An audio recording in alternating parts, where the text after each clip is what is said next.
Manon and Abraxos plunge towards certain death until the unthinkable happens. With wings unfurled, Abraxos takes flight for the first time, carrying Manon into the skies and sealing their bond. Across the sea in Wendelin, Celaena's fragile connection with Rowan begins to fracture when Gavril's arrival rekindles Rowan's old loyalties. Celaena's outburst spirals into another wave of despair that leaves her isolated within Mistward. But even Rowan isn't immune to the rebuke. When Emrys confronts him for his cruelty, Rowan seeks redemption, the only way he knows, through rigorous training. During a training exercise gone wrong, a mysterious creature rises from the depths, forcing Celaena to unleash her fury, not at the beast, but at Rowan himself. In the aftermath, both are stripped bare, sharing their deepest griefs and choosing at last to face their pain together. Hey there, we're Book Talk for Book Talk with Jack and Amy, your book besties who take the novels you love seriously. This is Jack. And I'm Amy, and we bring the tools of literary analysis to the women-written novels lighting up book talk, from romance to romantasy. Think of it as your favorite fandom books treated with the same respect you'd give a classic in a literature class, just with more humor and a lot less homework. Each season, we deep dive into one book, breaking down themes, imagery, and character motivations. Together, we combine our 13 years of literary academic training with our fandom love to help you see your favorite books in a whole new way. We also analyze the story through two different literary lenses, giving you more than one way to look at the text. This week, we're discussing chapters 32 through 35 of Sarah J. Maas's third novel in the Throne of Glass series, Heir of Fire. For a complete list of episodes and chapter breakdowns, please be sure to visit our Instagram at the handle BookTok for Book Talk. Before we dive in, let's talk about S.P.I.L.T. Spoilers, perspective and interpretation, language, and themes. Spoilers!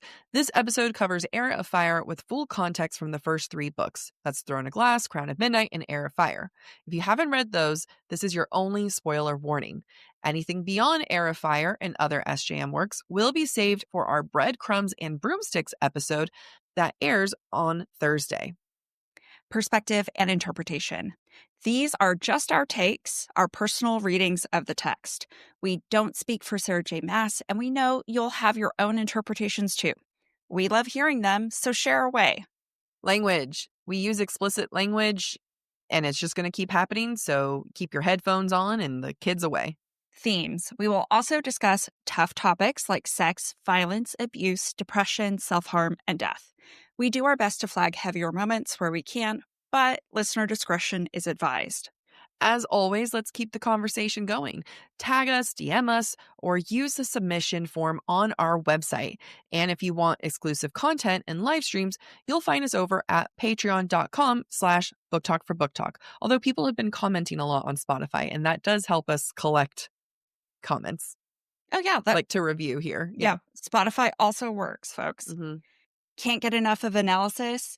Make sure to check out the Subtext Society Journal, where we write think pieces discussing the romance and romantasy genre as a whole, the ongoing conversations in the bookish community, and insights into the publishing world. You can read our latest articles for free with no subscription required. But to receive new articles in the future, make sure to subscribe. Want to be published? Head to the subtextsocietyjournal.substack.com to submit your article for a chance to be a paid contributor. This week, we ask ourselves, in what ways are Celaena and Rowan developing in this series of chapters? Themes we see in this section include forgiveness and facing your inner darkness. We start in chapter 32. And if you recall, we ended last episode with Manon and Abraxos falling off a cliff to their deaths. So as they're falling, Manon's thoughts tumble over themselves, kind of like how she and Abraxos are tumbling over each other in the air. Quote, maybe his body would take the impact and she could walk away. Maybe all those rocks would go right through them both. Maybe he'd flip and she would land on the rocks first.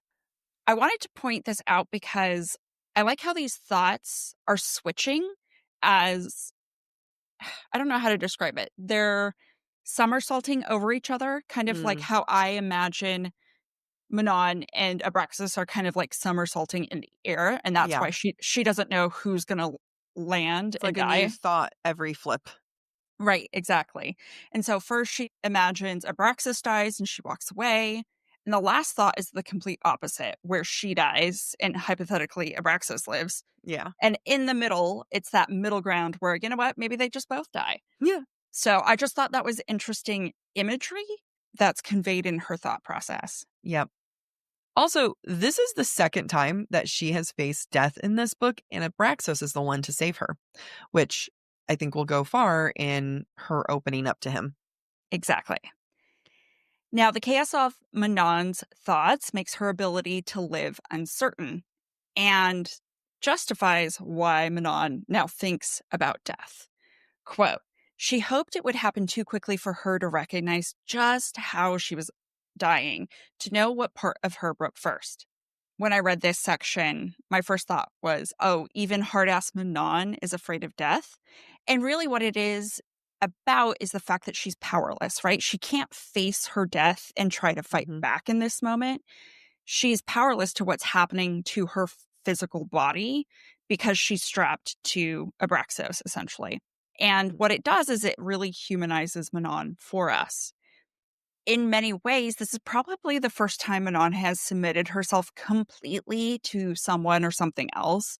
Even though she fought with Abraxos against Titus earlier, there's nothing she can do right now. She is subject to whatever Abraxos is capable of, which is why she feels powerless and honestly is fearing death at this moment. And it's necessary for her to truly feel powerless in order for her to feel the high she's going to feel at the end of the scene. When Abraxas is able to right himself and begin flying, I mean, I love this moment for a lot of reasons, but you see a very traditional literary device here that I felt compelled to call out because it's just a nice touch with writing.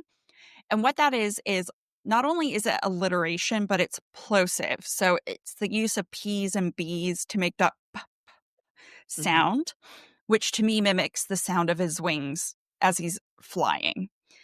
Quote, his wings were pumping each boom the most beautiful sound she had ever heard in her long, miserable life. And Yep. that pumping, boom, beautiful Pa, is, yeah, pa, it's pa, supposed to sound like pa, pa, dragon pa, wings. If you're watching the video, we're making pa, pa, flying motions. pa, pa. I think we did a great job. I think you did a great job. Thank you. A thing that Manon likes to do, or, SJM doing, is taking a particularly humiliating moment and making it not very evil leader of her. Like, Mhm. she's no longer like, I am the leader of the 13. I'm going to kill men and suck their blood. And this reminds me of when she was rolling in shit to get Abraxas food. Mhm. And then Mhm. we have this moment again where, quote, Manon's stomach went from her throat right out her ass, but they were swooping upwards and his wings were pumping. I think it's so freaking funny because this is so human of her, right? Like, this Mhm. is so relatable. And not that witches like don't have an ass or a stomach coming out of their ass, but this is the type of fear that an expression that like you would imagine Aelin Us. to have. Us. Well, us, Yeah. yeah. And it's the combination of almost dying, but I think we can really see her warm up. All thanks to Abraxas. Thanks to Abraxos. Abraxos becomes a way for Manon to experience emotions. She is able to experience things not just for him, but the way he processes his emotions.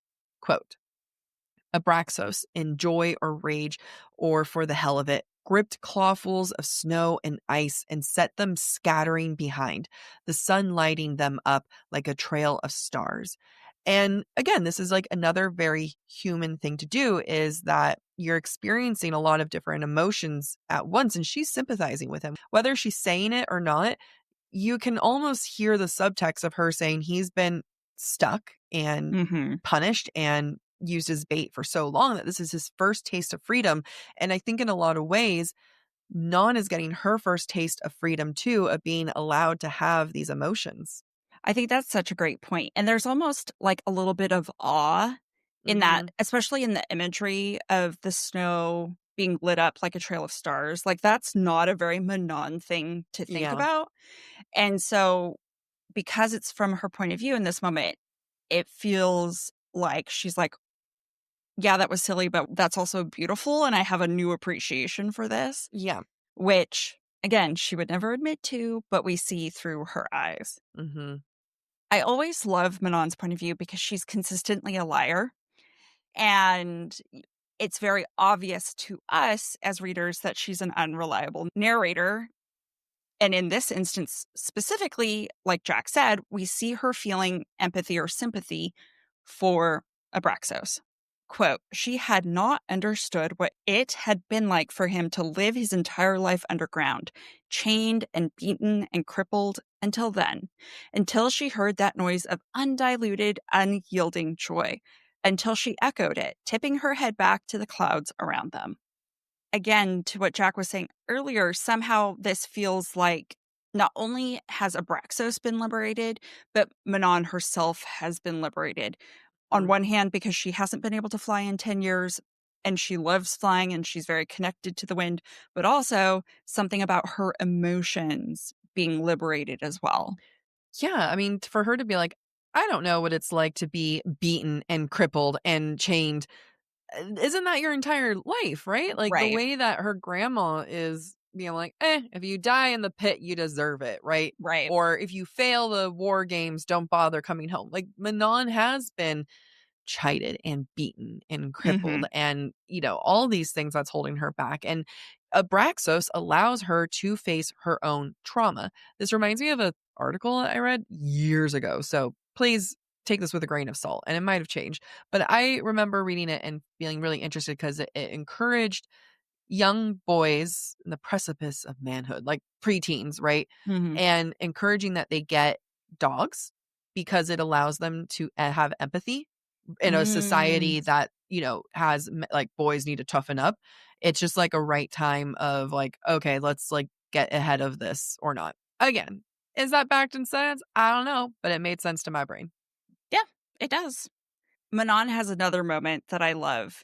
Quote, and Manon, because no one was watching, because she did not care, flung out her arms as well and savored the free fall, the wind now a song in her ears, in her shriveled heart.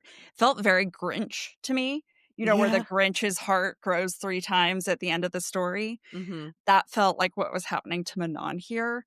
And I also feel like this moment could not have happened. She could not have felt so much joy without having believed that she was truly going to die. And I feel Yeah. like that is a very important turning point for her. Yeah. And it solidifies that he is her safe space. He Mhm. is the place where she gets to experience these emotions freely. And because it's something that she's never allowed herself to have before, not even with her 13 besties that she refuses to admit they're besties. Let's take a sip. Yeah, protein shake time. We're moving on to chapter 33, and we're back with Selena and Rowan. Now that Selena has figured out how to shift and can control that, Rowan wants her to practice control of her fire magic, and he's brought some candles. He, quote, made her light candle after candle at the ruins of the sun goddess's temple. She failed every time, singeing her cloak, cracking the ruins, incinerating trees as her magic tore out of her. But Rowan had a bottomless supply of candles, so she spent her days staring at them until her eyes crossed. Now, on one hand, this is showing us how powerful she is because she's blowing, incinerating the forest around her. But I also found it a little bit funny that it's like metaphorically Selena's burning the candle at both ends. Hmm. And then I was like, is that me projecting? Well, I'm about to have a me projecting thing too. Uh, I think that candles can also represent time, right? Because back in the day, you could tell time by how long a candle burned. Even now, like you can see on your candle, it tells you how long it burns, but it was very much an indicator of putting on the 8-hour candle. And once it's done, 8 hours will have passed. And it feels like it's showing her that she's being impatient and wanting to rush things because Mm. time is rushing as well. And then this is when when I was typing yesterday, we were at the library and I looked at Amy and I was like, I just typed something that hit home to me. Hit home to me too. Yeah. Yeah. Who knew candles, her burning candles would resonate so deeply with us? Yeah, seriously. It's a great image. I'm glad you brought it up. Now, the more that Selena uses her magic, the bigger her appetite gets. And that's a very food is power moment. Quote, Selena and whenever she could, thanks to her magic gobbling so much of her energy. Now, it's very symbolic of her that as she gains control of her magic, it symbolizes strength. And she also needs to get strength from eating more food to replenish her energy to have more control of her magic. So it's just this, you know, simple but very Yeah, consistent image of food as power that S.P.I.L.T I uses. really relate to this. I mean, having increased my weight training to 6 times a week for the last several weeks has been I'm so hungry. All the time. Yeah. Yeah. Okay. So Amy's about to continue with the food is power, but before that happens, I do want to call out some of Emrys's storytelling moment. So Emrys starts to tell some stories, and it really shows where Selena's head is at for 2 reasons. One, quote, Selena was standing at the sink, back throbbing and hunger gnawing at her belly as she scrubbed the last of the copper pots, while Emrys finished narrating the story of a clever wolf and a magical fire bird. So this is the only way that Selena is going to allow herself to enjoy the story is her having to clean. Like she's being very nonchalant about it. And I think that this is showing still having a level of punishment where she doesn't get to just sit there. And even if she does, it's still after, she's doing all this work. And then Selena asks about Maeve because she wants to learn more about the woman who could be her enemy. So it's just like there's a little bit of strategy coming back to Mhm. Selena. If I could just add, it speaks to how isolated she still feels, that she feels Mhm. she has to justify her presence Yeah. by working, and that she doesn't feel like part of the group. And Yeah. so she only happens to be there because she's working. So just emphasizing your point. Thank you. Now, during the story, Emerus talks about the sisters, Maeve, Mab, and Mora. And he says, quote, Mora and Mab had fallen in love with human men and yielded their immortality. Some said Maeve forced them to give up their gifts of eternal life as punishment. Some said they wanted to, if only to escape their sister. Now, I could very easily make an argument about women having to give up their power to be with men. And you can argue the parallels into this world, but I'm not going to. I'm not going to.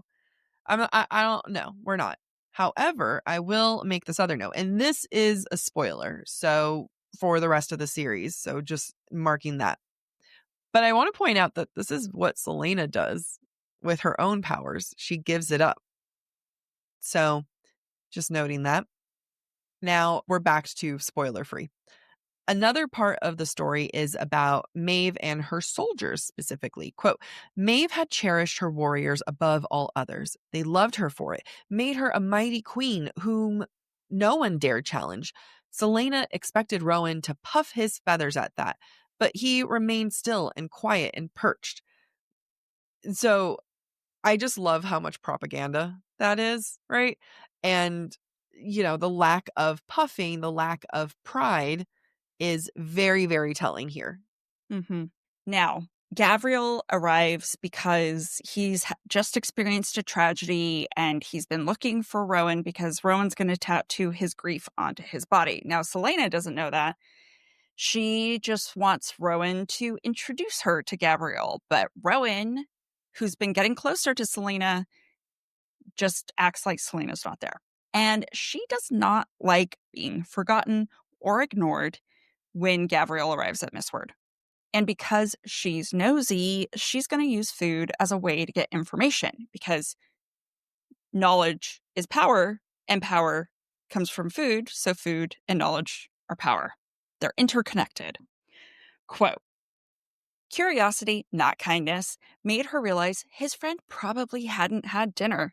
At least no one had brought anything out of the kitchen, and Rowan hadn't called for food. So why not bring up a tray of stew and bread? This is something I would do Oh, yeah. 100%. Oh, yeah. I also find it very, very humorous that Selena wonders for the first time if Rowan is gay.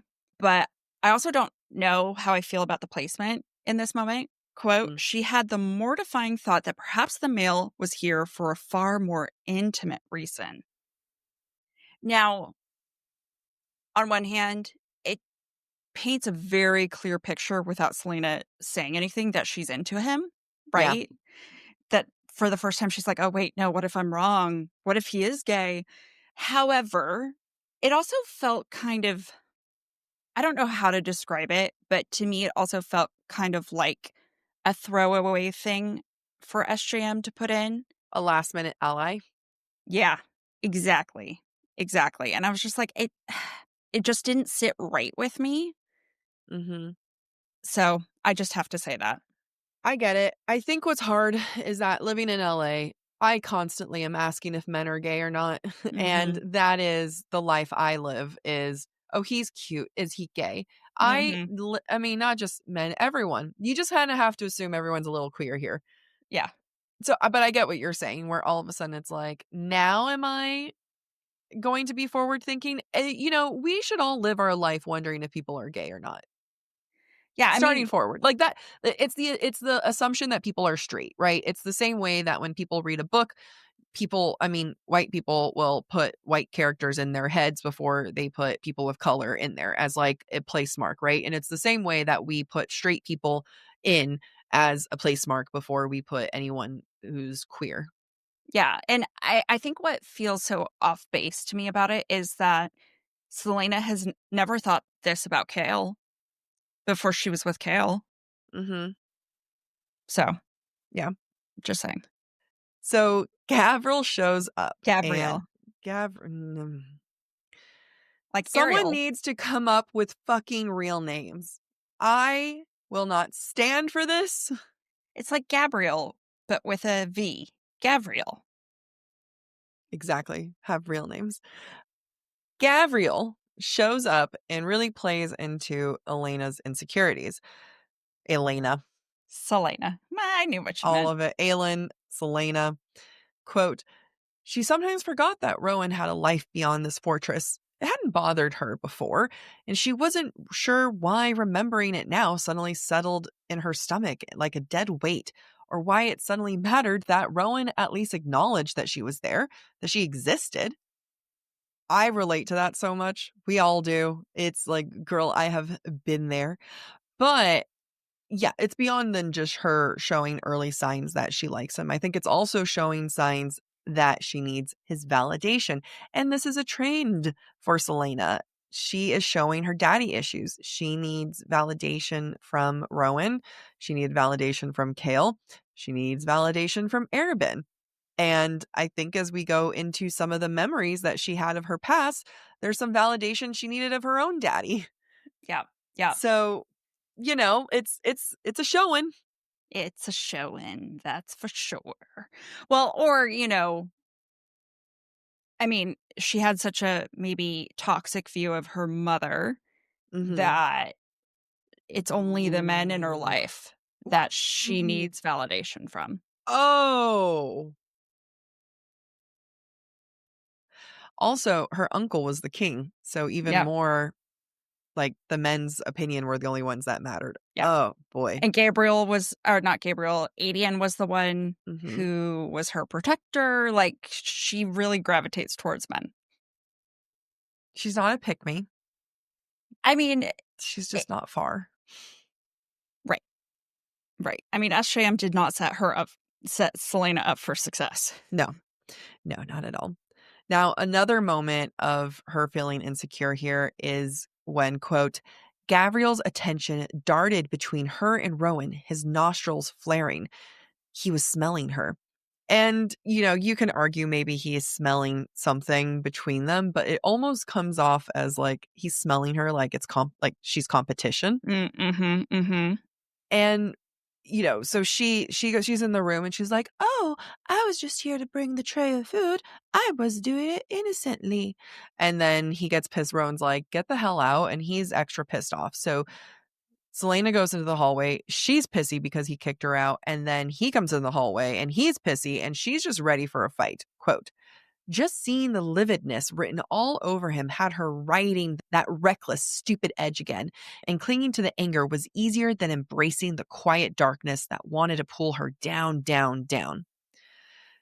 This is part of the reason why she falls for Rowan is the fact that he brings her back to life more than just through action, but, with anger. And as we know, anger is a secondary emotion.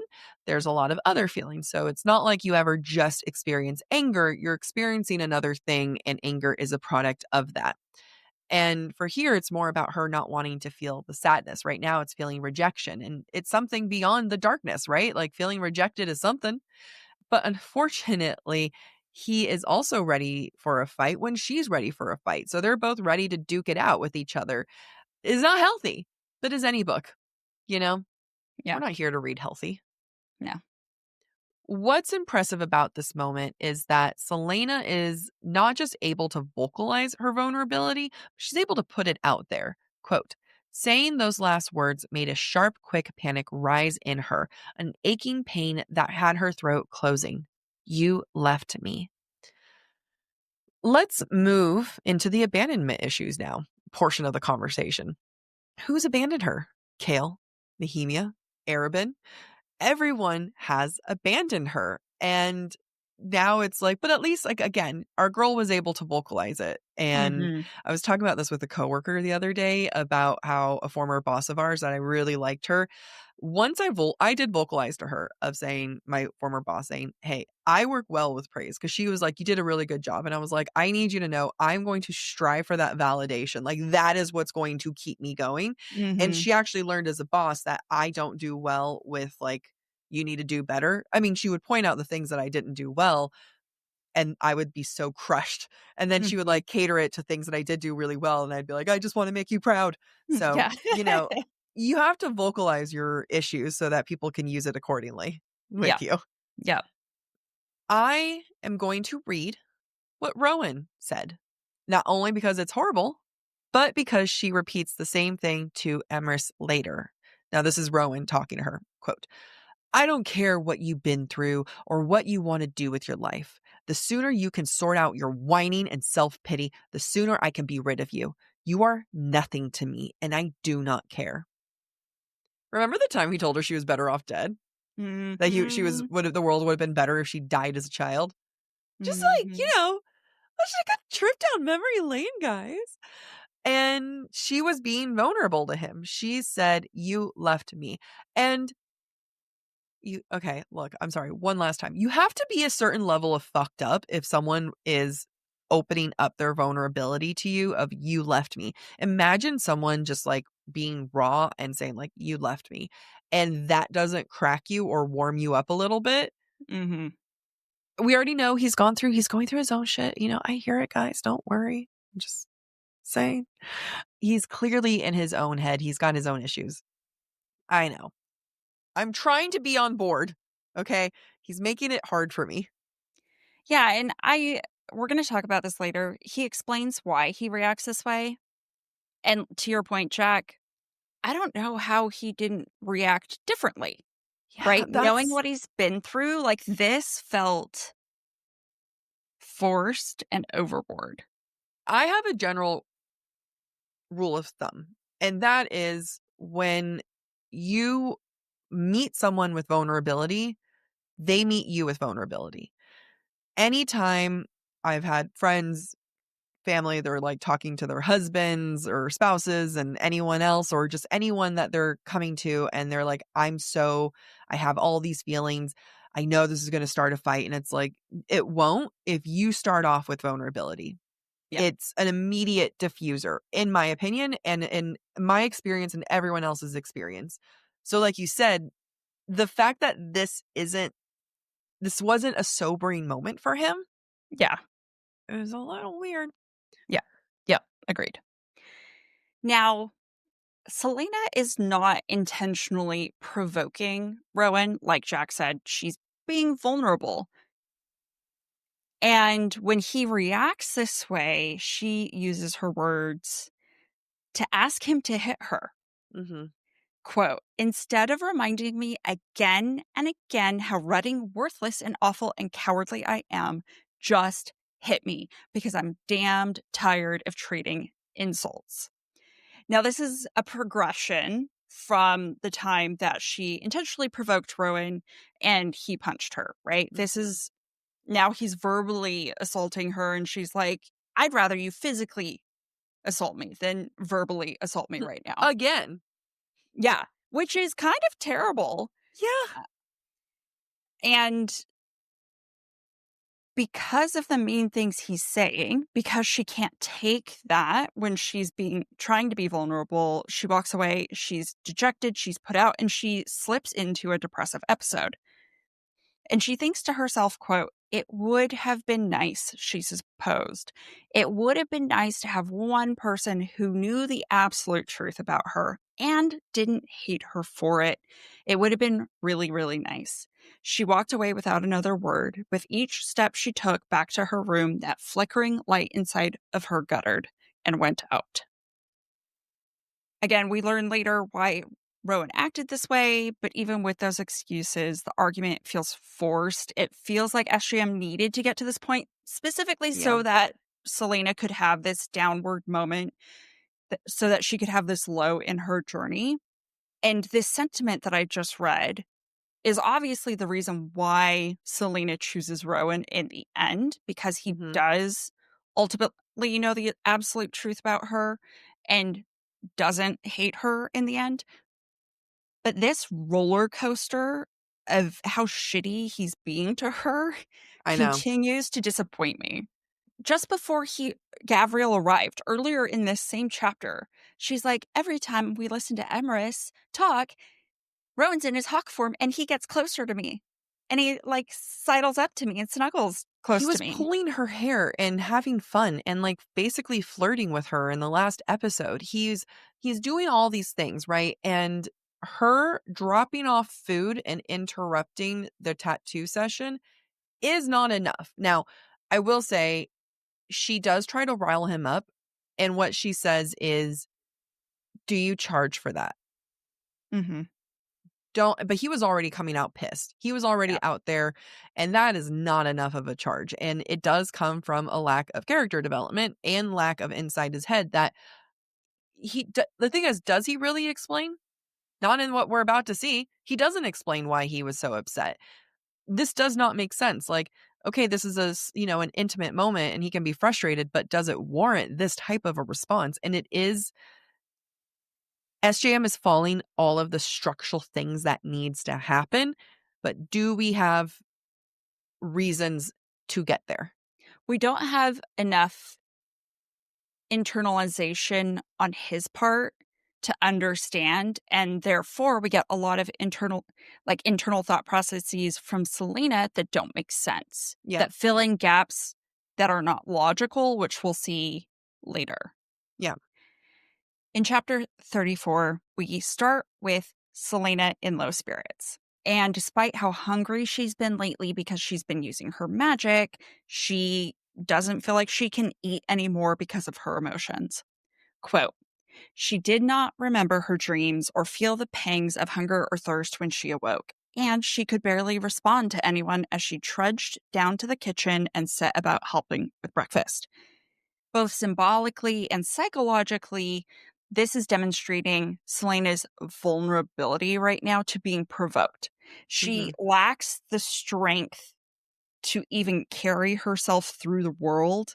How can we expect her to have the strength to resist being provoked when she feels this raw? Yeah. And I know I said this in the last chapter, but I'm going to reiterate this, is that there had to be a relapse in her recovery. That's none of this is surprising. This was going to happen structurally, Mhm. narratively. That's how storytelling works. Like you're not going to get this wonderful high without something, setting them back a little bit. It makes sense for development. So it's just one of those things where I think this is her most structural book, if that makes sense. And like you can tell the beats that she has to hit to keep it Mhm. moving along Mhm. Mhm. of like in order to get this training sequence. Yeah. And none of it is new, surprising, or innovative, but not that that's a bad thing. Right. She's just hitting the beats that we would Mhm. expect. Yeah. Now, when Emrys shows off the dagger that Malachi got him, that is a dagger from Eelway, Selena snaps. And when she snaps, it internally sounds like a lot of things. Quote, and in its place was a screaming, high pitched and keening, loud as a tea kettle, loud as a storm wind, loud as the sound the maid had emitted the morning she'd walked into Selena's parents' bedroom and seen the child laying between their corpses. Now, these are very violent, uncontrollable noises.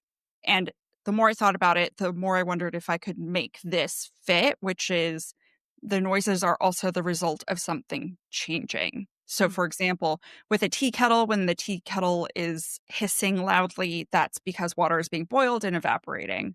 Mm-hmm. The storm wind, the weather is changing, which is causing the storm.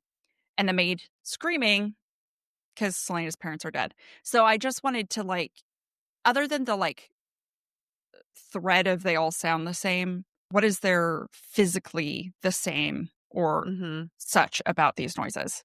I might be Yeah. reaching, but Well, it's all dangerous too, right? Like mm, water boiling, you can't put your hand on that. It'll yeah, burn you. Weather I've burned changing with myself. a storm, that's a tree falling down, right? Maid yelling, that's because her parents are dead. Like it's all very violent too. It is. It is. Selena loses it on Emrys, and I do enjoy the layers to this. Quote, lies, lies, lies. Nehemia had lied about everything, about her stupid name, about her plans, about every damn thing. Nehemia was gone, and she had nothing left. Trembling so hard, she thought her body would fall apart. She turned. I do not care about you. That's what she said to Emrys. And these are the memories that is triggering for Selena from the night before. And it's, she's repeating Rowan's words that he Hmm. said to her. She's repeating it to Emrys. And it's very telling. I think the reason why it's almost verbatim is like SJM kind of saying, like, she is taking what Rowan said very much to heart. Hmm. That is SJM not even trying. So, like, she's dangling it, being like, what Rowan said was horrible. And because if later on, Selena's going to get on her knees to apologize to Emrys. Hmm. That's how bad, right? That's how bad it is of what she said to him. That is no different than what Rowan said to her. If anything, Rowan said worse. His was worse. Yeah. And he never outright requests forgiveness. No, they just kind of he lets her punch him a few more times, Yeah. Even when his point of view, he doesn't even remotely think of forgiveness. So I do want to point that out. And I think that is a big part of SJM showing his journey and his lack of growth at this particular moment so that Hmm. we can get growth later. I agree because even though maybe what he said justifies Selena's reaction to him, especially later when she starts beating him up. And even though he should be asking for forgiveness and apologizing and he doesn't, Mm-hmm. somehow Selena still feels more guilty about hurting him Yeah. than he feels about the terrible things he said. Yes. And I think It's bad. it's bad. His way of showing that he feels bad is going to be taking Luca and holding him prisoner Hostage. so that Selena can figure it out. And that's not enough. Like, that's not an apology, nor is it a hint of an apology. So, he just makes it hard for a girl to like him.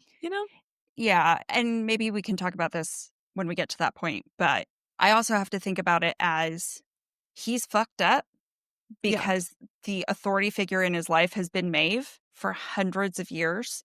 Yeah. And I'm sure she's never apologized for anything. It's And all new to him. Every time yeah, Selena does some kind of apology towards him, it'll be a new experience. Definitely.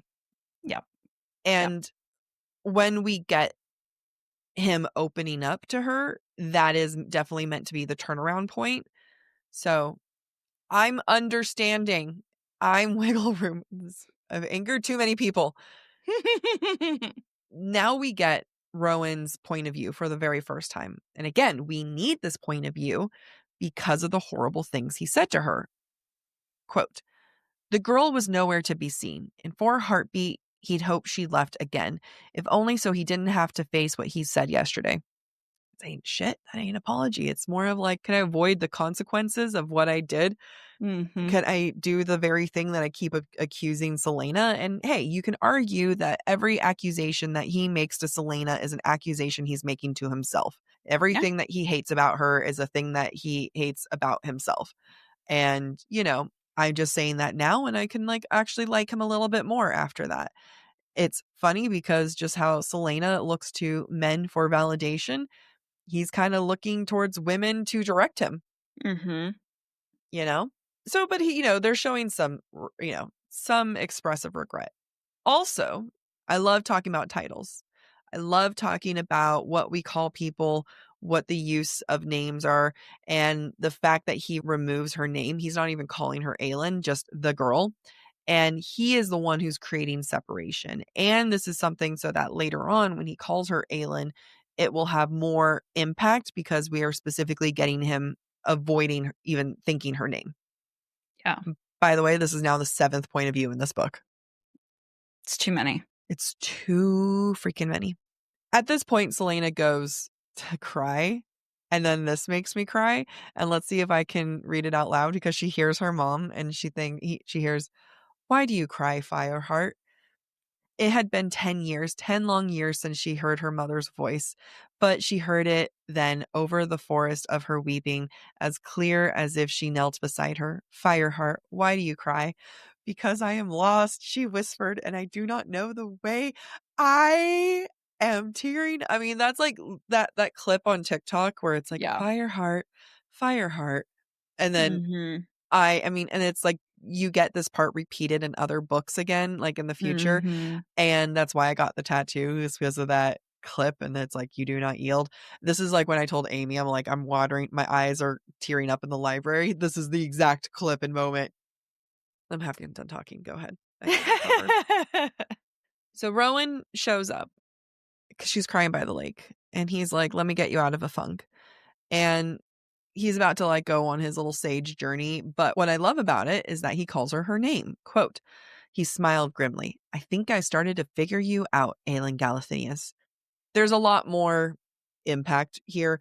And this moment would not have had the same impact if we did not have Rowan's point of view. If we didn't have the moment where he referenced her as girl.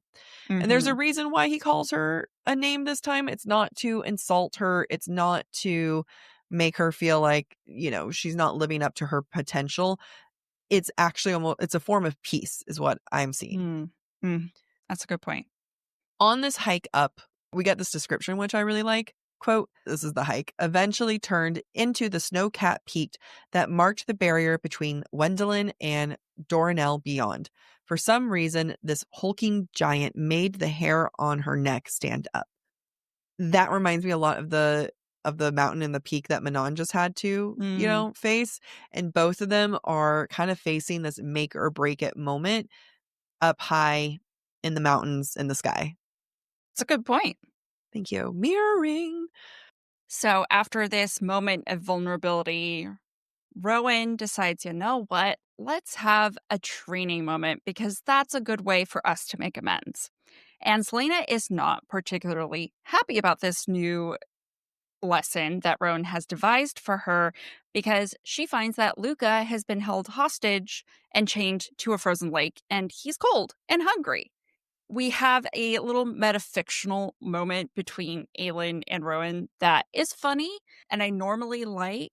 Selena says to Rowan, quote, "Don't give me a lesson like you're some mystical nonsense master. This is the stupidest thing I've ever had to." Now, there is a moment in the hero's journey that's called, I forget what it is. It's something about meeting the sage or whatever, or, you get a lesson from usually a male character or father figure of some sort. So it's funny that Selena is calling out this moment because that is definitely a beat that happens in the hero's journey. When I wrote my notes, I was like, I probably don't like it because I I'm not enjoying anything about this right, I right mean, now. SJM said that originally Rowan was supposed to be the sage Right. character, the wise character. And honestly, he's acting like it. He's not acting like a love interest right now. He's not even acting like a wise sage. Yeah, He's it's just true. acting like an antagonist. Yep. I Yep. liked Yep. it better when he was pulling her braids. Yeah, uh, but we're not supposed to be teaching the men and boys that behavior. No, no. It makes me miss Kale. Wow. I said it. Rowan decides to give Selena a life lesson by tying up Luca in the middle of a frozen lake. And Rowan tells her, quote, "You dragged him in yourself when you insulted him and Emrys." Bullshit. Make that make sense. It's one of those things where I'm tired of ragging on Rowan. This is purely SJM. Oh, yeah. This is SJM. Like, she knows what her beats are. She doesn't know how to string the beats together. Yeah. And I'm empathetic to that because I'm struggling with that in my own writing Yeah. to make it feel like a natural flow and feel like it's been earned. But I feel like this story could have used a couple more developmental edits before it was published. I feel like you can see the struggle of what she had in her head originally of what Rowan was going to be, this sage, this, trainer, this guide, and then turning him into a love interest. And there seems to be a conflict between the two. Mm-hmm. And I feel like that's what's coming in here. And just remember, anytime I shit on Rowan and I talk about like this is messed up and this doesn't make sense, or this is like a shit excuse, it's all SJM's writing. Like, this is not a thought out character, in my opinion. I think this feels like a character that, if he is well thought out, if he is all these things, I don't get enough time with him to believe it. Yeah, he's a caricature. Yeah. And he's two caricatures that have been forced together. He's two tropes Yes. forced together that Yeah. are not cohesive right now. And that's not to say it gets, I mean, I haven't read Queen of Shadows or Empire of Storms in a long time. I'm confident Esham gets better with her characterization of Rowan in the future. And that is the Rowan people love. Yeah. Her writing and her characterization of him here does not work for me. I don't remember Rowan being particularly interesting to me. And I know a lot of people have said that Rowan is like one of, like, out of all her MMCs, he's just kind of like there. Mm-hmm. And I feel like this is kind of setting that up, where he is just accumulation of beats that needs to be hit. Yeah, it's true. I also want to ask, how did he have time to do this? Like, I understand Selena's been out there crying for several hours, but like, damn, he's very efficient. That means he also had to carry Luca out there, mind you. He's very powerful. That's what we're trying to be convinced So of true. right now. So true. As Selena goes to save Luca over the frozen lake, she admires the weapons in the water. Like, she kind of takes a beat and she thinks, quote, "As she took a tentative step, small ones at first, she could see the lake bottom slopping away into darkness, swallowing the spread of lost weapons." I feel like this is a metaphor of her own power being trapped underneath her own potential, that she too is seeing her own strength, her own power slopping away into the darkness, her own depression. Yes? Sloping. Sloping, sorry. Fuck. Either way, it works. It's like sloping away into the darkness. It's still sloping away into darkness. Let me the fuck be. Sorry. Not you. Not you. Everyone. Everyone. But admit it's a good point. Make me feel better. No, it's a great point. I think it's a great point. I'm sorry. I was really fixated on slopping versus. I feel like I lost my stride. I'm really sorry, but it is a really good point because she is a weapon herself. Selena's Yeah. a weapon herself. She's a warrior. When she receives the sword from Rowan in the next chapter, she really marvels at its balance and how good of a weapon it is. So, of course, this is something she's going to notice and she's going to clock because, honestly, that's all she's done for the last 10 years is what's the best weapon I can use to do the deed I need to do. Well, also metaphorically, like, she's about to save Luca through burning a hole into the water, into the ice. It's like she has to use her own power to get access to her power Yep. within it. So as Selena's traversing the frozen lake, she reminisces on the past and she admits to herself that on the day magic disappeared, she finally felt in control because magic is what made her a weapon and it was something she couldn't control. So she secretly was very glad that magic went away. Quote, "It had been a beautiful, horrible relief to wake up one day, not too many months after that, and no magic was gone. That she could hold a book, hold what she adored most, and not worry about turning it to ash if she became upset or tired or excited." So, knowing this about how magic honestly was preventing her from living her fullest life as a Mhm. child, no wonder why she has been so resistant for so long because magic has the connotation of ruining Yeah. everything, of taking away her joy. It also is beautiful because it shows why she loves books. Like, yes, she loves Mhm. reading, but it represents being able to do something that she wasn't able to do before.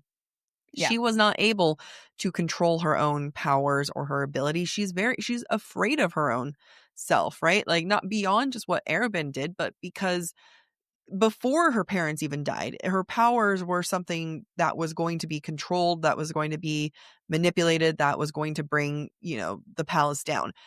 So, of course, she's going to embrace reading. It is the Mhm. exact opposite of one of the last instances that happened before her parents' death. Yeah, totally makes sense.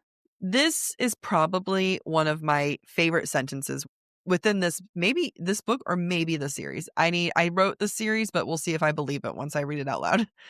Quote, Selena, oh no, I do like this. Okay, I can confirm. Quote, Selena had been everything Aelin wasn't. She had embraced that life, even if Selena's accomplishments were death and torture and pain.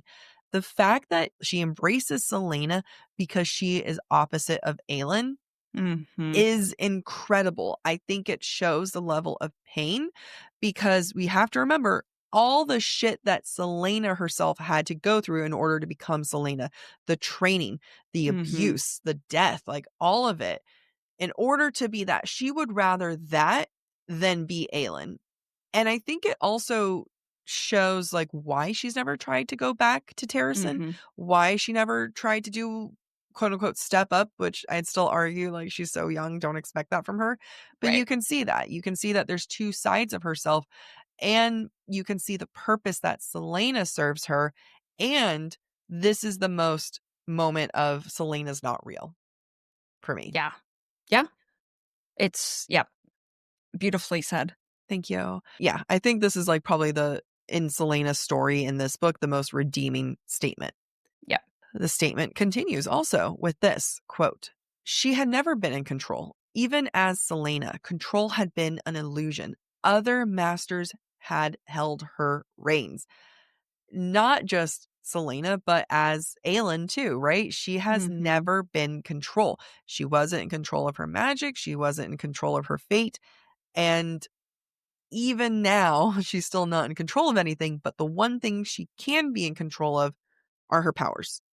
And what I love about the quote that you read, Jack, is this idea other masters had held her reins. Without saying it, she's saying, I was a horse that Mhm. other people were riding. Mhm. And, not in a sexual way, but in a Yeah. control way, I could have been a free, wild horse Yeah. living in the mountains of Terrasen. And Yep. instead, I've been brutalized and tamed. Yeah. And that is such a expression of power and the lack of power. Even in this moment, right? She's here because Maeve said so. She's Mhm. here because Rowan controlled the situation to get Luca chained up into the middle of this frozen lake. Like, even in this very second, Yeah. she does not have the reins to her own life. And it's very dehumanizing. I mean, she's literally comparing herself to a horse. It's Yeah. dehumanizing. Yep. Sip. Yep. All right, moving into chapter 35. Now, Selena has been working on freeing Luca, and she realizes there is a giant, ancient beast beneath the frozen lake. And the way she views its hunger is very telling. Quote, "Something out of a nightmare was trying to crawl onto the ice, its one red eye wild with hunger, its massive teeth promising a brutal and cold kind of death. Even, quote, the sword she held was about as useful as a toothpick against it. Despite being fey, despite having control of her fire magic at this point, she is still prey. She is prey that's holding a toothpick to help this monster digest her. And she's very, very self-aware of that." In this moment, Selena thinks, quote, "Of course she'd been left unarmed in the center of a lake lined with weapons." Again, she is the biggest weapon here. She can fry that fish so fast. Yeah, but she doesn't trust herself to do it. Have a little fish bake, a little seafood bake. Get some blackened salmon. Oof, I am hungry. That's- We are I- both very hungry. We're very hungry right now. As the group runs away from the mountain and back to the fortress, Selena is more worried about Luca than she is, honestly, about herself or Rowan. Quote, "After a while, she sensed Rowan behind them, yet she cared only for her young charge, who panted and cursed all the way back to the fortress." This moment, honestly, on one hand is showing Selena's tender heart. She really does care about other people despite what she might say and despite her depression. However, it also feels like an example of SJM trying to age up Selena. Mm-hmm. Selena is either her age or a couple years younger than her. Honestly, I thought he was older than her. So for her to say her young charge Mm-hmm. is not in sync with the actual age of these Yeah. characters. Yep. And that's frustrating. I noticed that too. SJM has so many of these little moments that ages her up. And I don't know if SJM knows if she's doing that. I doubt she does. I doubt any of that. This is probably the book that it enters mature lane, right? Like this is the Mhm. first book that we're getting away from that YA kind of tropey YA style book Yeah. and characters and narrative. And definitely it's more mature, but she's 19 years old. Who calls someone a young charge? Yeah. I don't know. But I will say, this is the first time in this book she has seen someone as her responsibility, which is a good sign to her Right. health and progression and healing.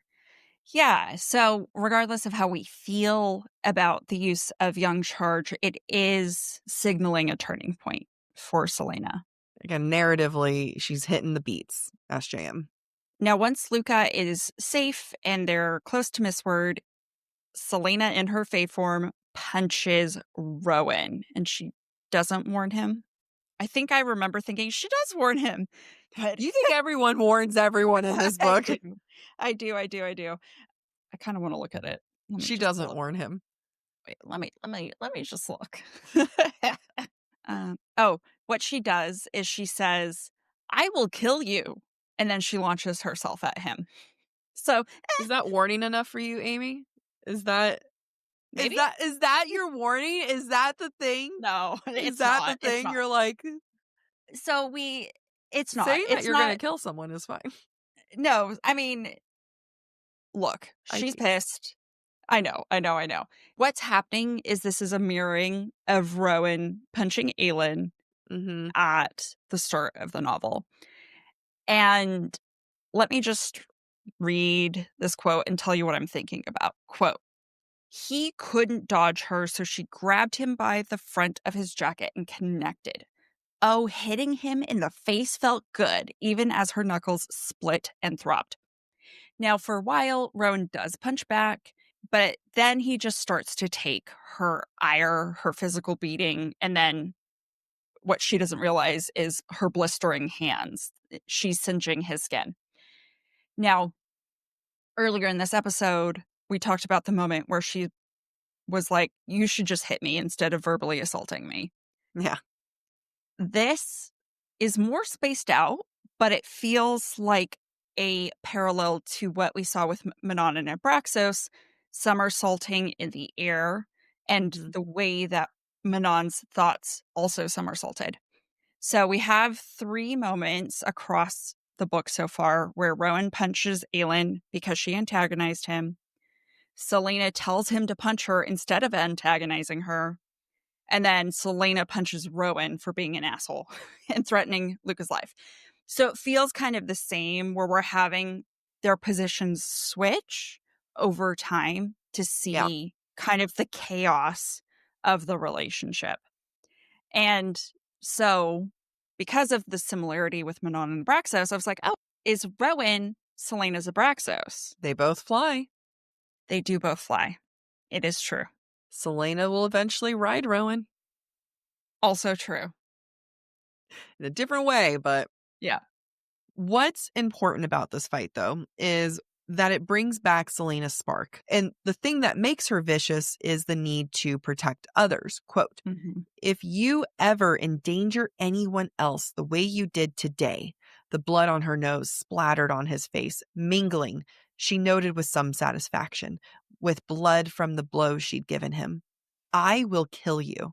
There's going to be a few times that their blood is going to mingle, and I will note that again, but I'm noting that here. I would also like to note that I don't have any issues with this fight. And I don't just mean that because she's kicking his ass. I mean that because, and like him fighting her back and actually punching her. I am not sitting here being like, how dare he punch her? I'm not saying that because she initiated it, it's better. Like, she is surprising him similar to the way that he surprised her, but the moment is so different. It's not because he said something bad. He put someone's life in danger.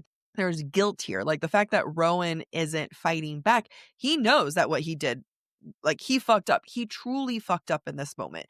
I do categorize these differently. And I know someone's going to be like, no, Jack, you're wrong. And I can't fix my brain. I'm sorry. Maybe you guys can. But I do categorize it differently. And that's why when Rowan punches back, I'm okay with it because it feels like Mm-hmm. a lead up of actually fighting. Like this feels like a moment of more equal here than there's ever been, even though he's stronger than her. Yeah. So even though there's still a power dynamic, I don't have these issues here because there is a layer of equality that I can't necessarily pinpoint. Maybe it's because she's equally, more in the right than him here. Like there's a level of power. The power difference isn't as strong here. I just wanted to note that. With Rowan, though, Selena is ready to be honest, which we saw the night before. And that's when she lets it all out. Quote, and she lied. This is Selena talking about Nehemia. She lied about everything. She lied to me because I was a coward and I hate her for it. I hate her for leaving me. Reading this was very cathartic where I was like, Yeah. yeah, you get it all out, babe. Nehemia was a Yeah. bitch. I understand. And she doesn't have to come to this emotional moment with Rowan, but she does because just like Abraxos is Manon's safe space, so is Rowan becoming Aelin's safe space. So I can see that connection, Amy. You call me by my first name and it was weird. I call you by yours and it felt weird too. Another moment of them sharing blood. This is immediately after she confesses what just hurt her, which is Nehemia lying, right? Quote, Rowan still pinned her, his warm blood dripping on her face. This is a blood bond at this point. This is shared trauma. And I feel like this is a big reason as to why Rowan is going to open up to her. And you're like, of course, this is a big reason. I mean, the blood. No, it's like, it's shared. Like, and the blood mingling is a very beautiful representation of the way that they've both bled out in their life. Mhm. And now it's coming together with their messed upness. I think that's a great point because in a lot of ways, to me, what it symbolizes is creating a bond equivalent to the bond that Rowan has with the rest of the cadre. Yeah. That they've fought together, they've bled together, they've shared wounds. And what Rowan is seeing maybe for the first time is that Selena, even though their trauma is different, it is similar enough that he feels connected to it. Yep. So the two fight it out. and there's now a sense of peace between them.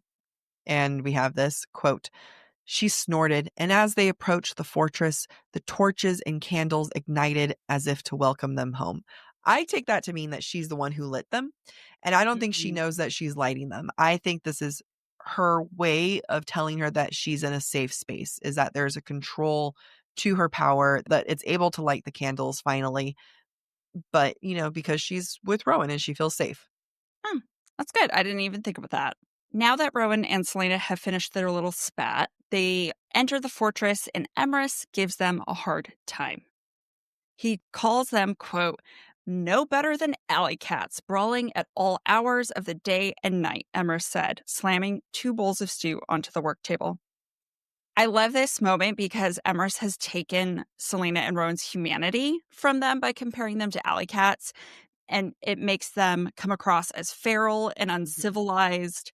And quite frankly, they deserve it, given how poorly they've both treated Emrys. Yeah. So, good job, Emrys. And Rowan's like, I'm not an alley cat, I'm a hawk. I'm a hawk. I eat alley cats for dinner. Yeah, look, you get my animal right.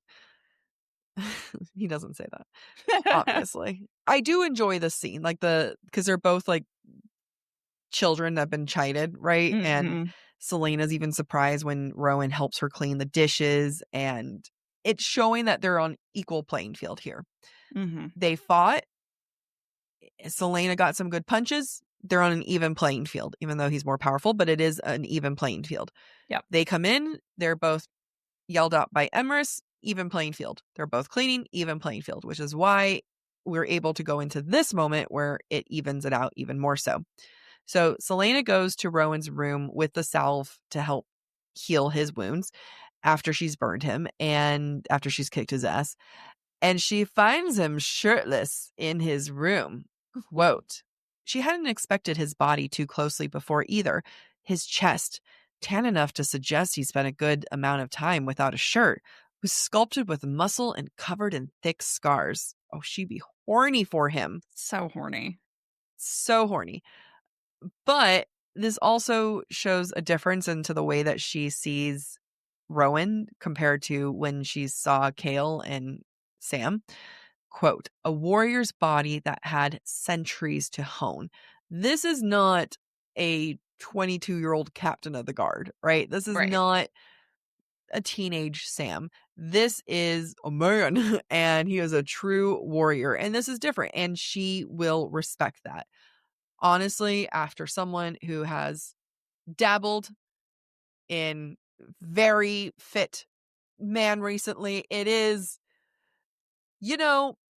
I think maybe we open this up a little bit more to strong men. I think this is, a whole new world that Selena and I can venture into. A whole new world.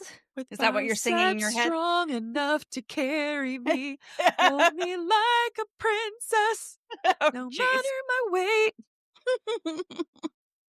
Sorry, I had to enjoy the show and take a sip of water. I hope everyone enjoyed that show. And again, if they're not strong enough to pick you up like a princess, let us as a movement, as women, hear me stand now. This is my stance. May we all stop dating men 10 years older than us who are tall, skinny, and have lower back pains. Just me? My bad. Projecting? Maybe. Projecting? I think we step into a world of men who are, don't have lower back pain and can help at least make you feel for a moment like a pretty, pretty princess. Mm-hmm, mm-hmm. Now, before Selena goes up to Rowan's room while they're still down in the kitchen, she thinks to herself at one point, quote, there were still truths she hadn't confessed to, stains on her soul she couldn't yet explore or express. But maybe he wouldn't walk away whenever she did find the courage to tell him. Now, I bring this up because this is an echo of her thoughts the night before when Rowan had torn her down and she's like, oh, it would have been nice if someone would accept me and all my truths. Mm-hmm. So now she's starting to think, oh, well, Rowan could be that person, which is necessary as a setup for when she does go into Rowan's room and Rowan confesses to her and shares his vulnerability. What is that? Rowan tells Selena about his mate and how she was murdered. And from Selena's point of view, this makes his actions the other night okay. Quote, "You left me," she had said to him. That was when he'd snapped, the wounds of centuries ago rising up to swallow him as viciously as her own past consumed her. Now, this is a moment where it feels like the author forcing a conclusion, Mm-hmm. forcing Selena to understand a conclusion so that we understand the motivations behind Rowan. This is not from Rowan's point of view. This does not explain Rowan's actions Yeah. or excuse them. Yeah. But Selena is, because of SJM, is choosing to accept it as an explanation for his actions. It's really rough, the jump of Mm-hmm. how she figured it out. Even I kind of want to go back to that quote you read, her saying maybe he wouldn't walk away whenever she'd find the courage to tell him. That's before she's in his room, right? Like that's Right. before she's made her way to him. And I feel like that's an unearned statement to get to the point where 24 hours before he was yelling at her. And yes, they bonded. Yes, they punched it out, but he hasn't earned that yet again, Yeah. And I feel like that same line could be there after he kind of gave the confession of what happened to his mate, right? Right. I think that might have been like, okay, he opened up to me. Maybe I can have the courage to do the same back to him. And I agree. I think him saying he didn't even get into the full story at this point when he said about like his mate died. He didn't get into the very nitty-gritty details, did he? All he talks about, he was like, he wanted to prove himself as a warrior. He left, even though his mate asked him not to. Yeah, yeah. And then, The like you left me isn't enough of a thing that I would be like, "Ah, yes, that's why you treated me horribly?" right, because you feel guilty leaving your pregnant mate, Yeah. which Anyway, therefore she never would have been able to tell him yeah. he left her because she Yeah. was killed. Yeah, I don't. But he has pain. He is sharing his pain. Blood has been shared. Stories have been shared. Pain has been shared. Pain has been shared. He's a sad boy. Can you tell we've been yelled at too much? Not too much. We've been yelled at a lot of like, he's just sad. And it's like, I know. Sad I doesn't see it. excuse terrible. God. The I way that I fundamentally believe in that of, sadness does not, it can understand a moment, but you don't get to form your entire personality of being horrible because you're sad and having that be justified as a good enough reason. And maybe it's because I have a mother who called me out on my shit when I was depressed and was not going to therapy. And she's like, you don't get to act this way just because you're sad. Like, you don't get to treat me like shit. You don't get to treat the people in your life like shit Yeah. because you're sad. You need to go to therapy. Yeah. It's Um, hard. I mean, it's yeah, hard to get to a point to be like, yeah, people don't have to put up with the being treated horribly too, right? Like that's the right. thing where, there we all have our rough moments, right? Where, being like, sorry, I'm stressed, or sorry, I'm PMS. You know what I mean? Like Yeah. there's a difference versus like Rowan's perpetual bullshit. Rowan is still not it for me, but that's fine. I see. I mean, you can be a sad human and still be kind. Yeah. Being mean is a choice.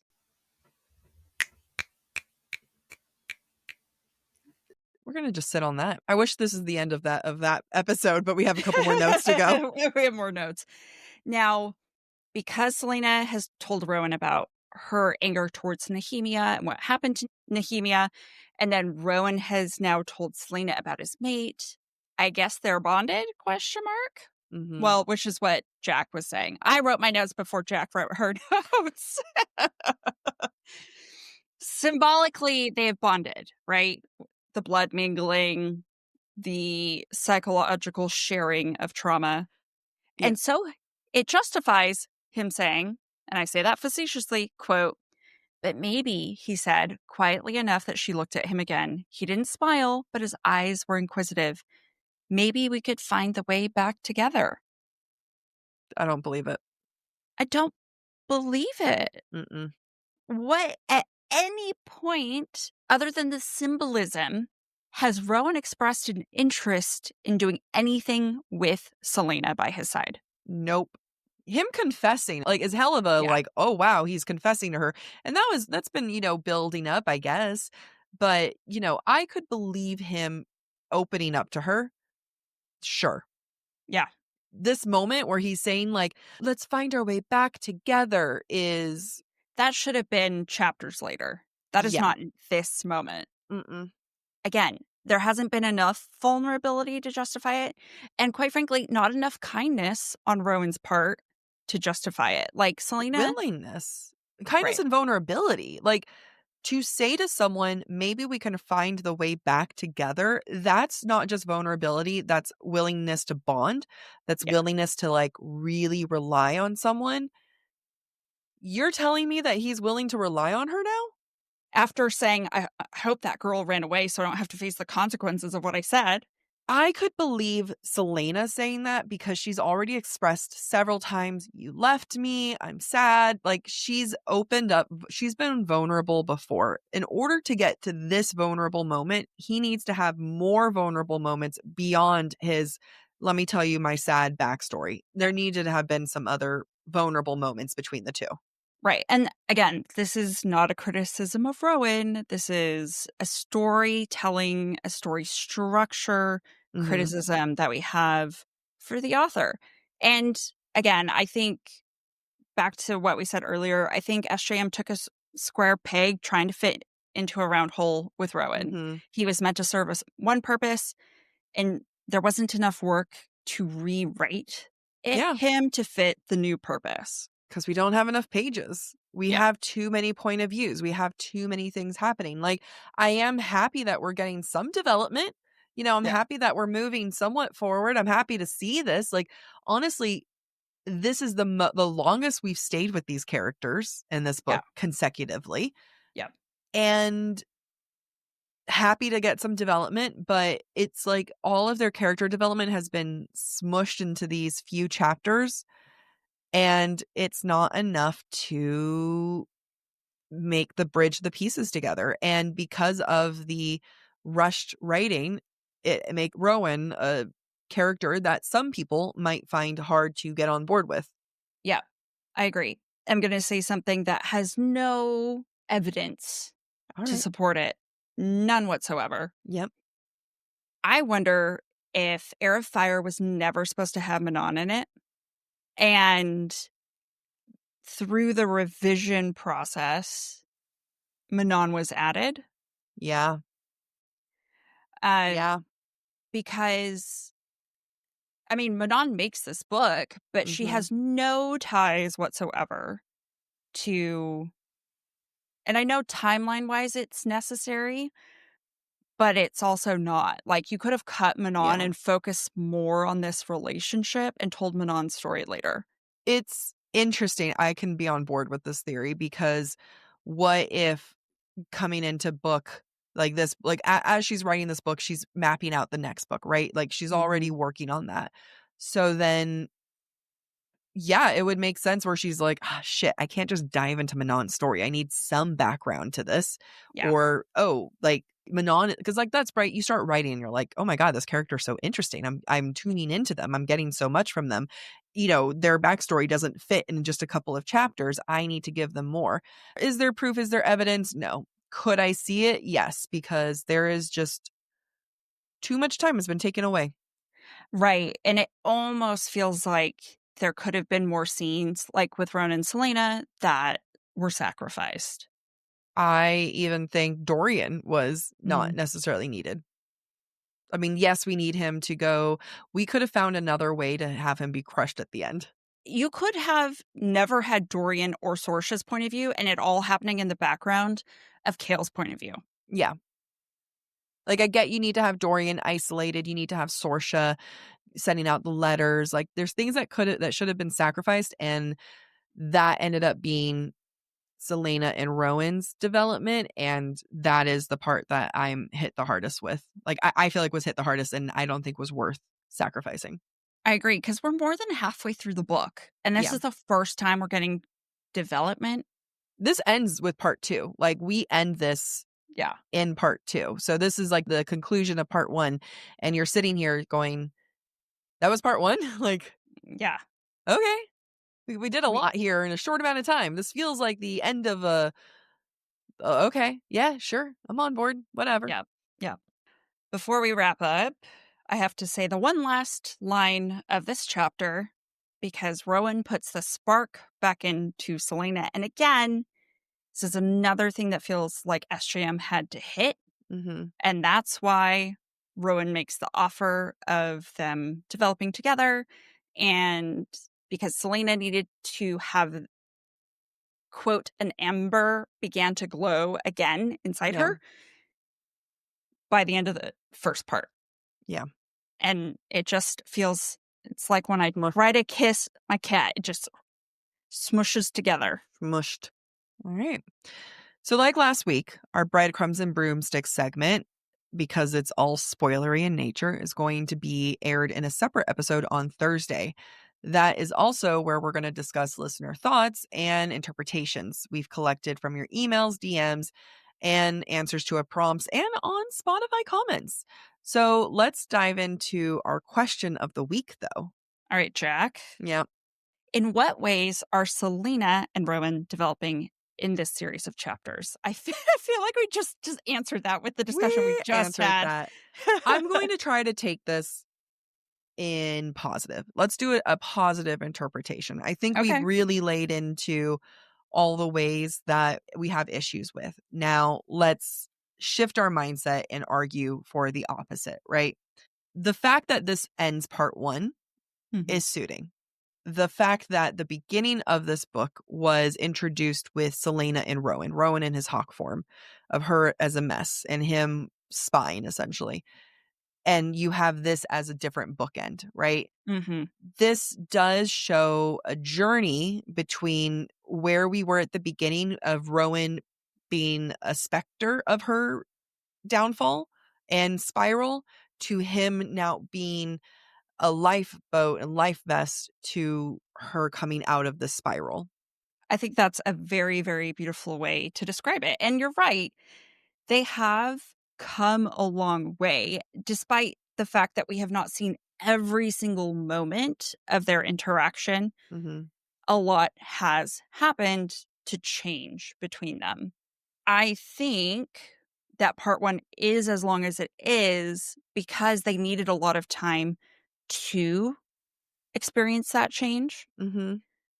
And it was elongated because of the inclusion of other storylines. Yeah. I mean, I remember when I was re-listening to Heir of Fire, part 2 is chock full of stuff, and it's very short I mean, not very short by comparison, but it is less than 50% of the Yeah. book.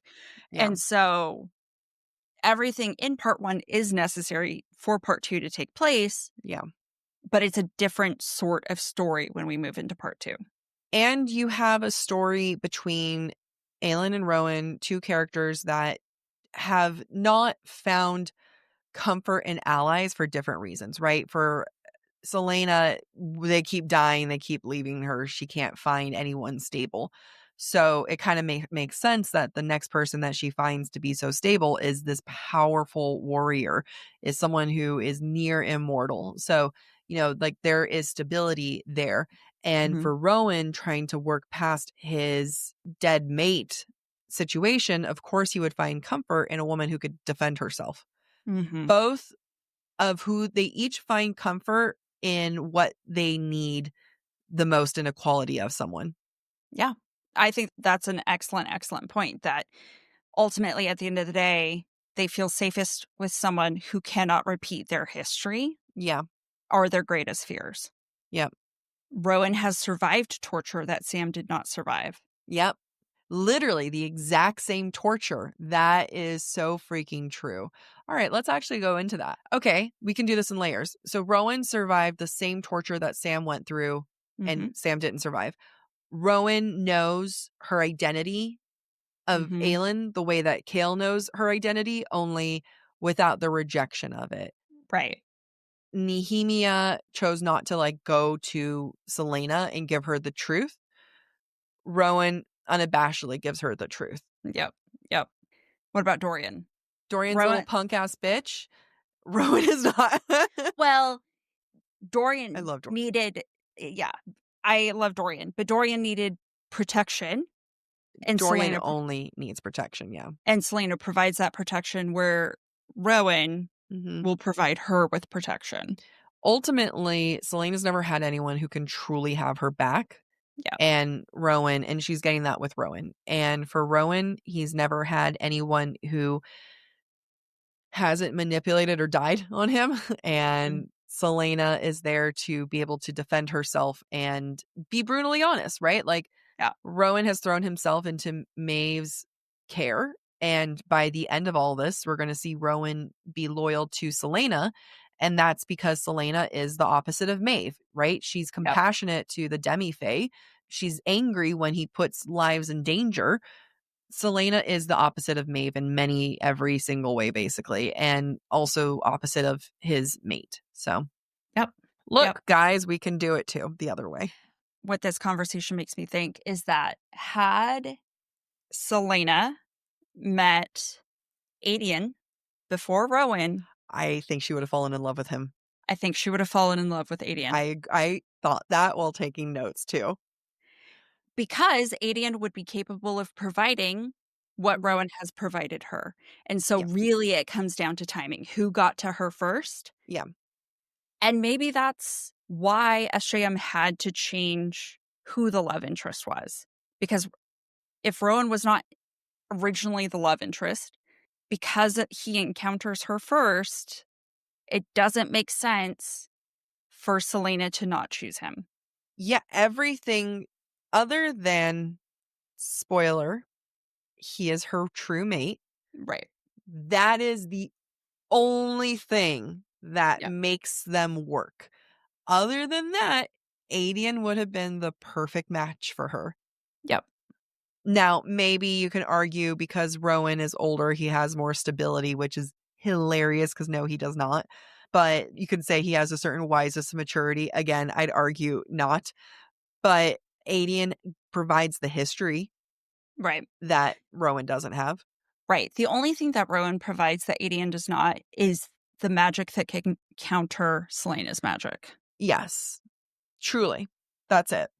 And maybe because of that, like, Celaena really cannot be with anyone that she does not see her equal magic-wise and power-wise. Right. Again, look, we did it. Good job for us. We put our emotions aside. Never. That was it. I'm done with it. You got it once this season. Thanks for listening to Book Talk for Book Talk with Jack and Amy. Join us Thursday for our breadcrumbs and broomsticks discussion of today's chapters. If you're enjoying the show, don't forget to rate, review, and subscribe on your favorite podcast platform. It really helps other readers find us.